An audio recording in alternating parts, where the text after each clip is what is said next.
काल बैसाखी के नाम से जाना जाता है। इसके बाद में जो अगली हमारी ऋतु कौन सी ऋतु? और वर्षा ऋतु के समय जो सूर्य है वो पूर्ण रूपेण कहाँ पहुंच जाता है? हमारे कर्क रेखा पर। कहाँ पर? और कर्क रेखा पर पहुंचते ही इस समय क्या होता है कि जो हमारा कंप्लीट जो उत्तरी गोलार्ध है इस समय बहुत भारी मात्रा में क्या होता है? तापमान बढ़ जाता है। और इस तापमान के बढ़ने के परिणाम स्वरूप कंप्लीट उत्तरी गोलार्ध में वायुदाब की जो मात्रा है बहुत भारी मात्रा में अपने चरम उत्कर्ष पर पहुंच जाती है। इसके परिणाम स्वरूप जो पवनें हैं वो दक्षिणी गोलार्ध में भी पार करके हमारे कौन से गोलार्ध में पहुंच जाती है? उत्तरी गोलार्ध। कौन से गोलार्ध में? अब पवनों की जो विशेषता है वो क्या है कि पवनें उत्तरी गोलार्ध में अपने किस ओर मुड़ती है? कौन सी ओर? और दक्षिणी गोलार्ध में किस ओर मुड़ती है? अब जब पवन दक्षिणी गोलार्ध से उत्तरी गोलार्ध में प्रवेश करेगी तो अपने किस ओर मुड़ जाएगी? कौन सी ओर? और दाईं ओर मुड़ने के परिणाम स्वरूप इसको हमारे जो भारत में ये जो पवन है यहाँ हिंद महासागर, अरब सागर एवं बंगाल की खाड़ी से किसकी मात्रा को ग्रहण करती है?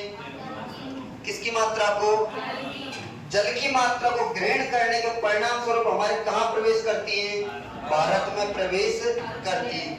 और भारत में प्रवेश करने पर ये पवन क्या करती है? बारिश करवा पाने में सक्षम होती है। अब इसकी वह शाखा जो हमारे अरब सागर से होकर गुजरती है उसको हम कौन सी बोलते हैं? अरब सागरीय शाखा। और जो हमारे बंगाल की खाड़ी से होकर गुजरती है उसको हम क्या बोलते हैं? बंगाल की खाड़ी की शाखा। लेकिन इससे पूर्व इसका जो कंप्लीट नाम है वो कौन सा है? दक्षिण पश्चिम मानसून। कौन सी शाखा? अब दक्षिण पश्चिम क्यों बोलते हैं? क्योंकि जो इसकी दिशा है हमारे कौन सी दिशा से है? दक्षिण और पश्चिम। कौन सी दिशा? दक्षिण और पश्चिम से आने के कारण ही इसको कौन सा मानसून बोलते हैं? दक्षिण पश्चिम मानसून। अब इसमें सबसे पहले बात करते हैं हमारी अरब सागरीय शाखा। अरब सागरीय जो शाखा है ये हमारे यहाँ पर एक पर्वतमाला जिसका नाम क्या है? पश्चिमी घाट। कौन सा घाट है?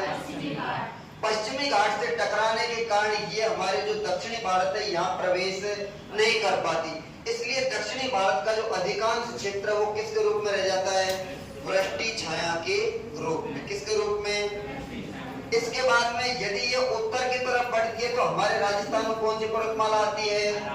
कौन सी पर्वतमाला? तो अरावली के सापेक्ष ये कहाँ निकल जाती है? उत्तर में। कहाँ निकल जाती है? इसलिए ये हमारे राजस्थान में भी बारिश नहीं करवा पाती। राजस्थान में भी बारिश इससे नहीं होती। लेकिन कंप्लीट ऑल ओवर भारत की बात करें तो भारत में यहाँ एक पर्वतमाला जिसका नाम क्या है? कौन सी?